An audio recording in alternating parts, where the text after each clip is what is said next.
Nung pandemic, heto talaga yung click na click na mga plant dito sa ating munting garden. And then, kalaunan ay unti-unti po silang nawala dahil nakatuon po yung ating atensyon dito sa ating mga cactus and succulents. So, ngayon ay unti-unti natin silang binabalik dito sa ating munting garden, and then ipapakita ko sa inyo guys kung paano ko sila pinapadami dito sa ating garden, and then paano natin i-propagate yung ating mga plant. Then mag-update din po ako sa ating mga nauna pang na-propagate na mga ornamental plants dito sa ating munting garden. Hello everyone, ito po si Charching ng Succulent Davao and welcome sa ating YouTube channel.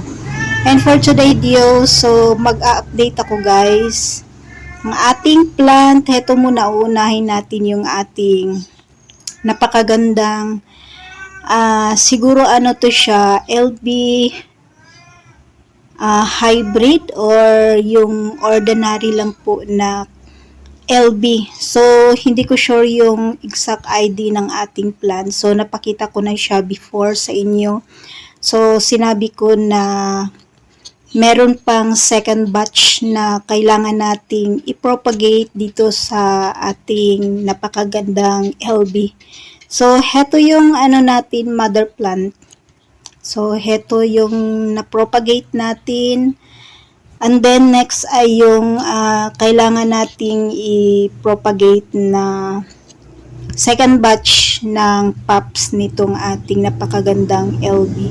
So, hindi ko pa na search yung exact ID ng ating cactus. So, ngayon, kailangan ko na siyang itanim or tanggalin yung mga pops ng ating cactus. So, yan, at aayusin lang natin yung ating setup. So, before, yung mga pops natin guys, ito yung mga pops. Una-unang harvest natin dito sa ating mother plant ay nilagay ko dun sa itaas ng vertical wall. So, hindi siya kagandahan dahil na-dehydrate yung pops na nakuha natin. So, ang ginawa ko, nilagay ko siya dito sa plant rack. And then, after 1 month, so yan na po yung nangyari. Napakaganda at tumaba. And then, lumaki yung ating mga nakuhang pops. So, heto na guys, yung second batch ng kukunin nating pops dito sa ating mother plant. So, heto sila ay mga 6 months, almost 6 months. So, medyo matagal yung pagkakaroon ng pops nitong hybrid ata to siya na hindi ko sure yung ID. Basta siya, LB ata to guys. Green lang siya na kulay. So, pag na-stress siya, medyo dark. So, heto at last week, nilagyan ko siya ng bubbles kasi aphids yung ating plant. So, lapitin po ito ng aphids, ito na plant. So, nung nakuha natin to, bigay to siya ng kaibigan ko. Ganito lang din siya, kaliit guys. And then, after 2 years, ayan, binigyan na tayo ng napakaraming pops. Medyo lang siya, slow grower na cactus. Pero, after 2 years ay, ayan, binibigyan naman tayo ng napakadaming pops. So, ganito lang ako mag-propagate. So, ngayon po ay makulimlim. So, napakagandang Napakaganda po ng weather natin dahil heto yung gusto ng mga cactus, lalo bago silang tanim, medyo malamig yung panahon ngayon. So hindi natin sila expose muna sa sunlight kasi dehydrate po yung mga pups. So bibigyan ko na kaagad ng water. Ganito lang po kasimple magtanim ng pups. So siguro mga 2 months ay magkakaroon na yan ng roots or unti-unti lalaki yung ating cactus. Depende kasi yan sa cactus. Merong cactus na mabilis lang pong magkaugat. So meron ding matagal din na magkakaroon ng ugat. Depende po. Kailangan bright light natin sila ilagay sa bright light area kasi kailangan din po nila ng konting sunlight.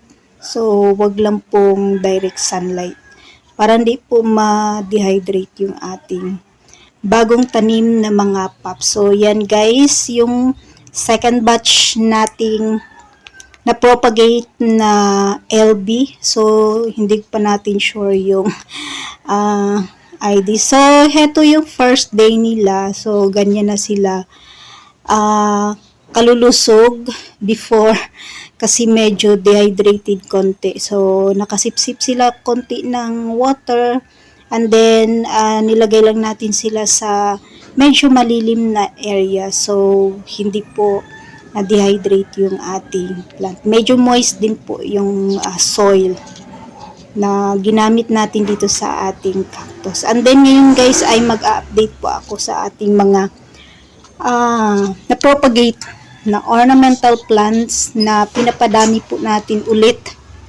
dito sa ating munting garden kasi heto sila ay medyo nawala na pero meron pa namang konting naiwan. So ang ginawa natin ay nag-propagate tayo ng ating mga ornamental plants.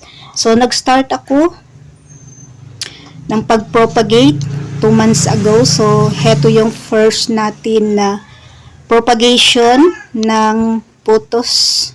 So hindi ko sure kung enjoy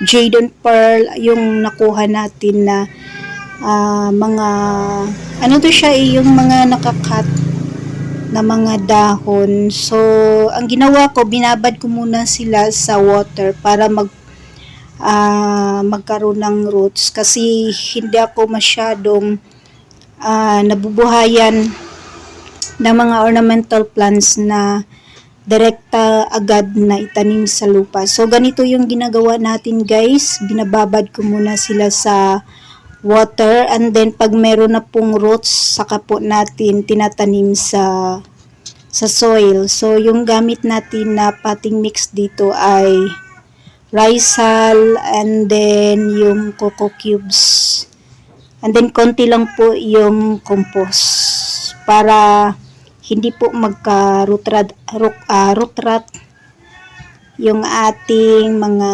ornamental plants. So ganito lang po kabilis na dumami agad. So heto yung nakuha natin na nakalimutan ko, marble yung yung plant natin. So hindi ko sure yung ID. Then siguro next time ay itatanim na natin siya kasi medyo marami na yung roots. So ito yung dumadami ulit. Before kasi guys, hindi talaga ako nabubuhayan ng enjoy. So ngayon ay nakuha ko na yung kiliti ng ating plant. So ito yung marble ata to guys. Or basta hindi ko kabisado yung ID ng ating mga plants. So ayan, meron pa sa baba. Dami na nating then heto yung golden. Ayan, parang nakamix na siya. Kasi na ko lang to, hinahalo-halo ko lang yung mga nakhat natin na mga dahon dun sa kinuwaan natin. So before Maliliit ng dahon nito guys. Pag nakaano siya, nakababad siya sa water, lumiliit yung dahon. Pero pag naitanim na po natin sila sa soil, ay ayan, lumalaki po yung dahon ng ornamental plants ng ating putos. So, ganun lang kabilis. Ayan, meron pa tayo dito sa baba na na-propagate. So, heto na yung na-propagate natin na ano to siya, Choco Empress. Ayan. So, ito yung nasa itaas. Ayan, meron na siyang baby. So, heto mga ilang araw pwede ko na siyang itanim sa soil. Ayan, meron na siyang 2 ata na babies guys. So, ito yung first natin na water propagation. Ayan, sobrang ganda. And then, ayan, medyo nanilaw yung dahon kasi naka-expose to sa sunlight. And then, heto yung bago natin. So, kanina ko lang to nakuha sa mother plant. So, ayan, pag medyo marami na yung roots, saka natin ilagay or itanim sa soil. So, heto din, yung pangalawa. Ayan, ito yung pangalawa natin na water propagation ng Choco Empress. Ayan, marami na din siyang roots. So, siguro next week ay itatanim na natin yung ating mga plants sa soil. So, yan po ang update sa ating mga ornamental plants dito sa ating munting garden. And that's for today guys. Maraming salamat po sa inyong panonood dito sa ating YouTube channel. Thanks for watching.